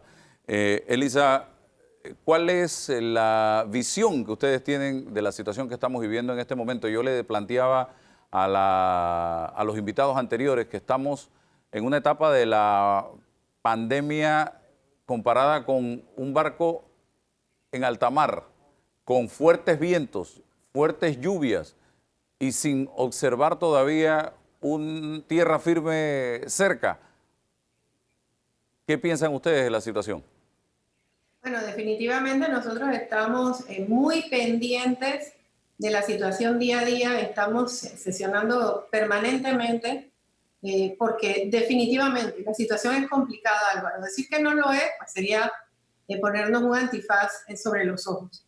Pero ante esa situación, yo creo que es el momento de deponer todos los intereses, todas las ideologías, en búsqueda de una unidad nacional que más que nunca necesitamos ya, en este momento, para poder trabajar precisamente en que ese barco en que estamos todos, que es Panamá, vaya en una sola dirección, que es la reactivación económica y social. Porque tenemos un problema de salud, pero también tenemos un problema social y tenemos un problema económico. Entonces, ante esa perspectiva, aquí no caben ya ideologías, intereses particulares, intereses gremiales. En este momento tenemos que trabajar, y escuchen la palabra trabajar, porque aquí no solamente ser críticos, sino también ser propositivos. Y si hay algo de lo que me siento muy orgullosa de APEDE es precisamente de que siempre ha sido un gremio combativo, pero que hace propuestas. Y que en este momento lo que quiere precisamente es poder incidir en que esas propuestas lleguen a feliz término, porque la incertidumbre que tenemos en este momento es que no sabemos exactamente hacia dónde vamos o cómo vamos a hacer para poder reactivar nuestros negocios, o reactivar el área social, los trabajos, y esa incertidumbre yo creo que es realmente el problema que estamos confrontando en este momento. Fíjate, el tema de la salud, que es tan importante y que no le quito ni un milímetro de importancia, que también tiene que ver con el comportamiento de cada uno de los ciudadanos, porque debemos ser conscientes de nuestras responsabilidades como ciudadanos, de protegernos y proteger a la familia y proteger a los demás. No puede estar desligada de cosas importantísimas, porque salud, como muy bien dice la Organización Mundial de la Salud, no es solo ausencia de enfermedad. Salud también es tener comida, alimentos, trabajo, vivienda, acceso a agua potable, por ejemplo. Entonces, esas cosas tienen que verse como un todo. No podemos seguir viendo esto como un problema de salud. Yo espero y confío en que los que toman decisiones en el gobierno nacional estén realmente trabajando en equipo Y haría un llamado en este momento, Álvaro, muy fuerte, muy alto y muy claro, de que los gremios que vemos el contexto de los problemas de una forma mucho más macro, debemos ser más consultados. Y nosotros sentimos que realmente no estamos participando, no estamos siendo consultados, y ante esta situación lo que queremos es colaborar y esperamos y confiamos que podamos o nos permitan hacerlo. ¿Cómo lograr el equilibrio? Que la gente pueda ir a trabajar, pero que mantenga su salud con calidad en un momento como el que estamos viviendo, en el que, hay que decirlo, hay un sector de la población que no ha dado muestras de responsabilidad frente a este tema y que lo que refleja en una especie de poco me importa, porque se puede salir, ¿quién ha dicho que no? Pero hay que cuidarse, hay que guardar distancia, hay que ser responsables y disciplinados. Bueno, definitivamente esa es la gran incógnita. ¿Cómo conseguir ese balance que nos permita regresar a nuestros puestos de trabajo, seguir siendo productivos y al mismo tiempo cumplir normas de seguridad? Como ustedes saben, nosotros estamos trabajando, todas las empresas, en protocolos que se llaman protocolos COVID, para permitir que los colaboradores que regresan a su puesto de trabajo lo hagan con seguridad, y también la atención a nuestros clientes y nuestro personal administrativo. O sea, nosotros estamos de lleno metidos en ese tema. Pero nosotros tampoco podemos estar detrás de cada ser humano y de cada persona diciéndole lávese las manos, póngase la mascarilla, guarde su distancia. Esas son cuestiones y nociones de salud muy general que todos tenemos que entender que tenemos que cumplir. Ahora, el balance. ¿Cómo conseguimos el balance entre la parte social, la parte económica y la parte de salud? Bueno, para eso yo creo que es este grupo de unidad nacional que nosotros estamos tratando de ver cómo podemos alinearlo. ¿Por qué? Porque las decisiones que se vayan a tomar, Álvaro, todas van a requerir de una gran dosis de liderazgo y de una gran dosis de compromiso. Y ante esa situación van a tomarse decisiones que no a todos les van a gustar. Entonces, por eso, en este momento, deponiendo toda clase de intereses, entiendo que el viernes se dio una reunión entre los partidos políticos con el señor presidente de la República. Yo espero que en esa reunión esos intereses se hayan depuesto, Álvaro, y que hayan pensado de Panamá, porque las soluciones no las necesitamos para el día después. Esa solución y ese balance del que tú me hablas lo necesitamos para allá, para hoy, porque la realidad en la que estamos ubicados es 240.000, 230.000 contratos suspendidos, sin contar los independientes, que desconocemos realmente cuál es la cantidad, y a la apertura de los bloques 1 y 2, lo único que nos dio fue apenas unos 10.000, 12.000 contratos que se reiniciaron. Entonces, el panorama no pinta muy bien, por eso hay que tomar decisiones en su momento delicadas, y decisiones en las cuales todos vamos a tener que tener un compromiso y también una responsabilidad. Así que yo sí les digo, a mí esta situación me tiene un poco inquieta porque no siento que se esté comunicando adecuadamente lo que se está haciendo. Yo confío en que se estén haciendo planes, confío en que se estén haciendo temas económicos, se estén considerando adecuadamente. Los temas de los bloques, confío en que se estén reevaluando porque no han funcionado, definitivamente no han funcionado, sobre todo si entendemos que en un bloque puede abrir una actividad que su proveedor abra en el bloque 3 o 4, o que sus clientes ni siquiera van a llegar porque siguen en una cuarentena. Entonces, como esto de los bloques no ha funcionado, merece una revisión. Y también merecemos, yo creo que todos los panameños, que hagamos un análisis y entendamos que la situación es complicada. Nadie esperaba que no hubiese equivocaciones, pero lo que sí es importante cuando uno se equivoca, y yo siento que hay cosas en las gestiones que nos hemos equivocado como gobierno y como país, hay que ser humildes y hay que aceptar que nos equivocamos para poder comenzar a poder corregir. Si usted no acepta que se ha equivocado, usted no puede corregir. Y un tema en el que siento que ha hecho esta gran brecha entre cómo coordinar la parte económica y la parte de salud es que no hicimos la trazabilidad adecuada. Siento que estamos cosechando hoy no haberle dado el seguimiento adecuado a los casos y por tanto no hicimos los aislamientos que eran importantísimos. Tenemos que reabrir también nuestras regiones. Por eso yo digo la reevaluación de los bloques.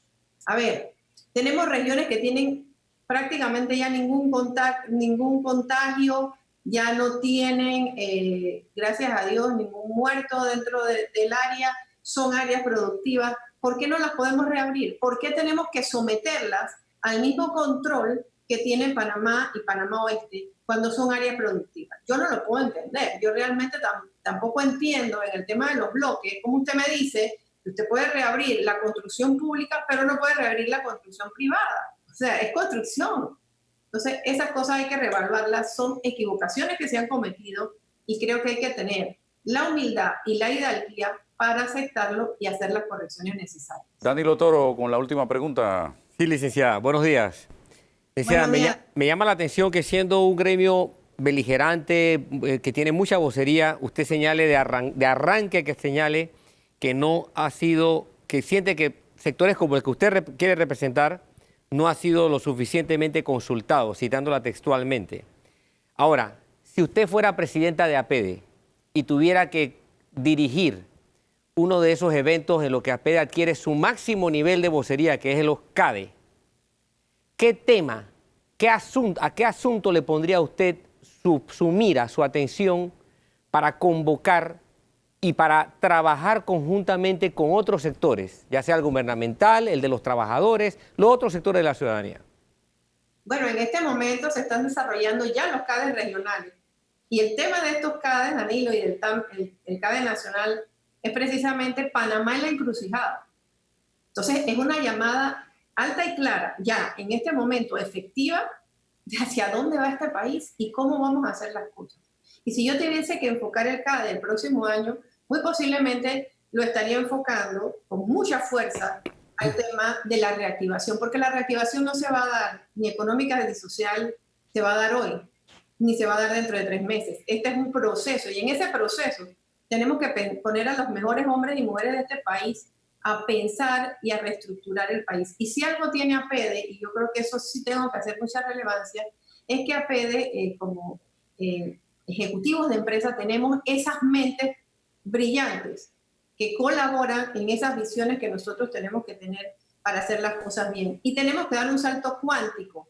Y el salto es que además de ser un tanque de pensamiento, tenemos que ser un tanque de acción. Yo creo que yo pondría todo mi empeño en abrir todos los caminos de comunicación con los que toman decisiones en el gobierno nacional, para que de alguna manera puedan entender que el potencial que tenemos dentro de los gremios para poder incidir y para poder colaborar es inmenso y que tienen que utilizarlo y no simplemente ponernos a un lado porque siempre tienen el tema ese que ya me tiene, la verdad que es un tema que está tan arraigado que no lo puedo entender, de que se quiere cogobernar. No, señores, no queremos cogobernar, queremos simple y sencillamente colaborar y si nos lo permiten, lo vamos a hacer. ¿Y saben por qué?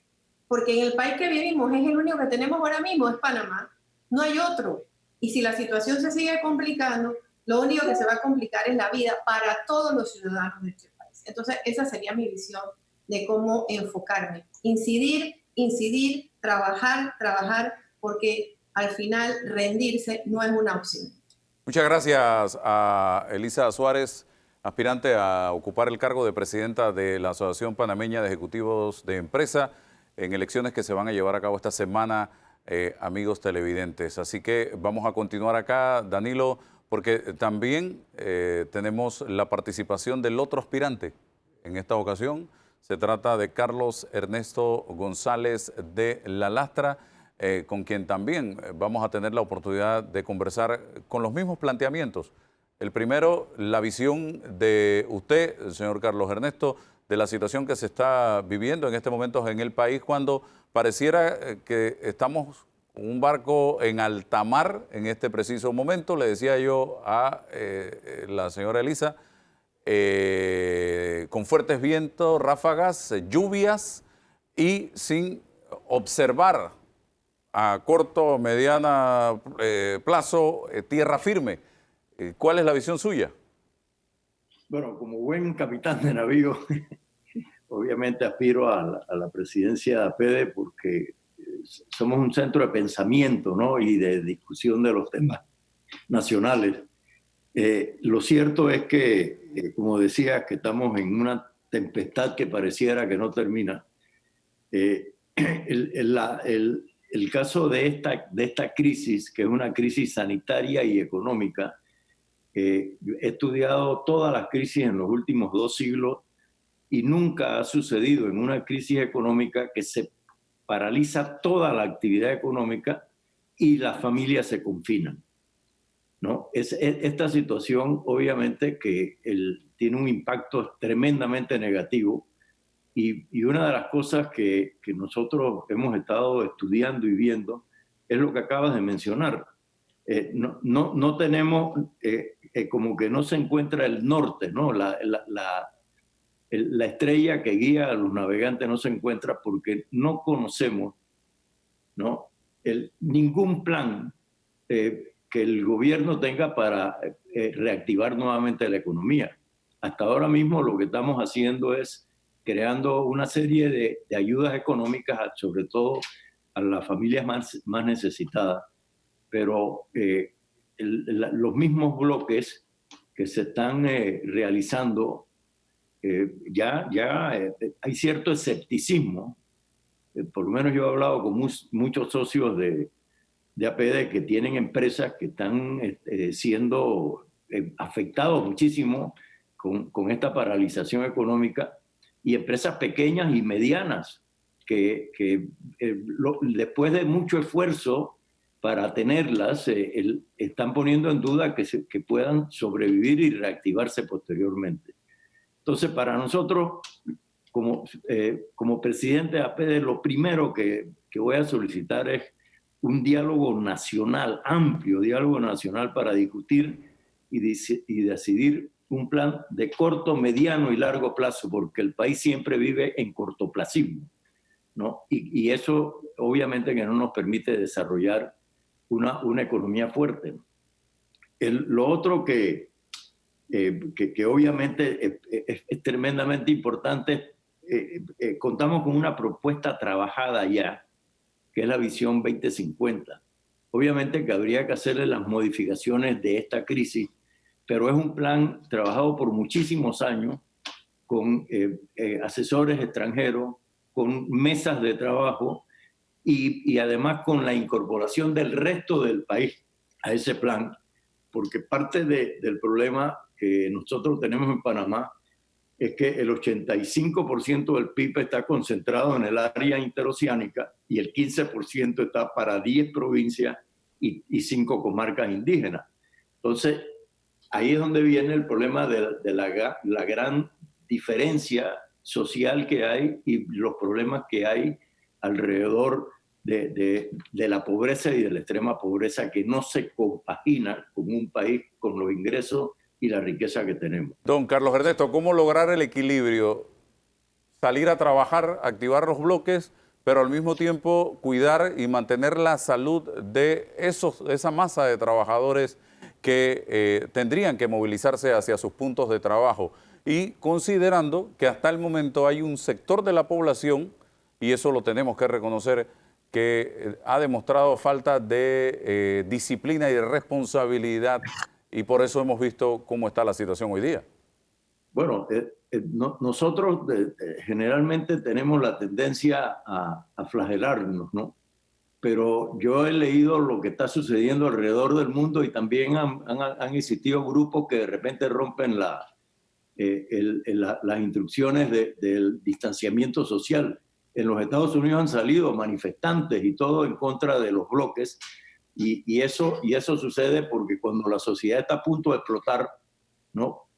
Hay que estar viendo también todas esas tendencias sociológicas. El asunto de los bloques tiene que ser revisado, porque hay poblaciones que no tienen, no se ha producido el contagio, o el contagio es completamente marginal, ¿no? Que podrían rápidamente movilizarse. Y además, en el caso, por ejemplo, de la ciudad de Panamá y la parte occidental de la ciudad, obviamente que también hay circunstancias, inclusive barrios, con muy poca incidencia, ¿no? Y existe también lo que se llama el personal de peligro, que ahí es donde posiblemente podríamos enfocarnos en hacer divisiones dentro del bloque. Pero en este momento, con toda la situación que se ha presentado, por ejemplo, Europa todo ha abierto el turismo, han abierto las industrias y se están efectivamente tratando de adaptar a circunstancias sanitarias completamente distintas. Yo creo que nosotros, el problema que tenemos es que la decisión comercial, la decisión económica está combinada con el Ministerio de Salud. Cuando el Ministerio de Salud declara un bloque, no hay un grupo de estudio económico para decir inmediatamente la contrapartida. Aquí hay desconocimiento total. Los empresarios, nuestros ejecutivos de empresas no saben cuál es el próximo paso, ¿no? Entonces, obviamente que también se ha puesto en evidencia algo, Álvaro, que nuestro sistema de salud tiene graves deficiencias. Todos los organismos internacionales, los países cercanos al área han unificado el sistema de salud. Nosotros cada vez que hablamos de la necesidad de unificarlo, inmediatamente empiezan las huelgas por todos lados. Pero eso ha demostrado con esta pandemia que es un error. La pandemia ha acelerado toda la renovación tecnológica. El caso ahora mismo, ¿no? Hemos logrado la ubicuidad, el son de la ubicuidad, el éxito de la ubicuidad, porque podemos estar en cualquier lugar y nos podemos estar conectando, ¿no? Y eso ha cambiado definitivamente cómo se van a gobernar y manejar las empresas en el futuro y cómo va a ser el trabajo en el futuro. ¿No? Por eso que uno de los pilares nuestros está muy relacionado con cómo vamos a reorganizar a APDE ante estas nuevas realidades, porque las actividades como CADE, como los foros, todo lo demás van a cambiar su naturaleza. Entonces eso nos obliga. El primer pilar es cómo administramos APDE, ¿no? El segundo pilar es los socios. Los socios, porque muchos están siendo afectados en sus empresas y APDE tiene, su fortaleza es con la existencia de más de 700 socios. Sí. Entonces tenemos que fortalecer eso. Y el tercer pilar es efectivamente el problema del país, ¿no? Su situación económica, ¿no? Su situación social, su situación financiera, ¿no? Entonces tenemos que buscar un equilibrio en todo esto. Si no se llega a hacer un gran acuerdo nacional, porque todo tiene que cambiar, ¿no? Se ha puesto en evidencia que la administración del Estado es ineficiente, que hay que aplicar conceptos como los que se aplicaron en otros países, conceptos de austeridad en el gobierno. El tamaño del gobierno tiene que reducirse. Okay. ¿No? O sea que las empresas se reducirán. El gobierno, que casi todos los ingresos fiscales van simplemente para costos de planilla y que no se utilizan para inversión productiva, tienen que ser revisados. Esta es la oportunidad que tiene este país de acabar con los monopolios, de acabar con grupos que se le asigna y se le da una actividad y son los únicos que pueden manejarlo, la industria de la comida, la industria de la medicina, todos son exclusividad y al final no existe la competencia en el país. Bien, Danilo Toro pregunta a don Carlos. Don Carlos Ernesto, buenos días. ¿Qué tal? ¿Cómo estás? Bien, bien. Usted acaba de decir, y lo cito textualmente, que no hay un plan y que la administración del Estado es ineficiente. Le pregunto, de ser usted presidente de la APDE y tomando en cuenta que usted citó la existencia del plan en 30 años, a 2050, ¿a qué le pondría usted, de lo que está allí, a qué le pondría usted la prioridad para convocar a distintos sectores a trabajar en la construcción de ese escenario que tiene que atender esos tres componentes que usted vio débiles, que son el componente económico, el componente social y la parte administrativa del Estado? Bueno, mira, el espectro es amplio, ¿no? Obviamente el primero es el sanitario. Eso hay que resolverlo y resolver de una vez por todas la unificación del sistema sanitario. El problema económico no solamente es en el área interoceánica, sino en el área, en el resto del país. Entonces se necesita efectivamente una integración regional, ¿no? Tenemos que en la zona occidental, Chiriquí, Bocas del Toro y la comarca Nueva Gublé, hay un plan de maestro del agro, ¿no? Financiado ya. Hay que desarrollarlo inmediatamente, no solamente para buscar la manera de producir más productos agrícolas, ¿no? Para el consumo interno y para la exportación, porque no se compagina una política agrícola como la que tenemos con la que vive Costa Rica al lado. Exportan 800.000 contenedores de productos perecederos y nosotros exportamos 8.000, teniendo la supuesta conectividad marítima más grande de Latinoamérica. Sin embargo, eso no beneficia al resto de la producción. Hay que tecnificar la agricultura y tenemos que trabajar el problema del agua. Un país que está entre los 5 de mayor precipitación pluvial tiene zonas que de repente se ponen desérticas. El caso de Azuero, no se cosecha el agua, no tenemos sistemas de regadío. La industria es un factor importantísimo.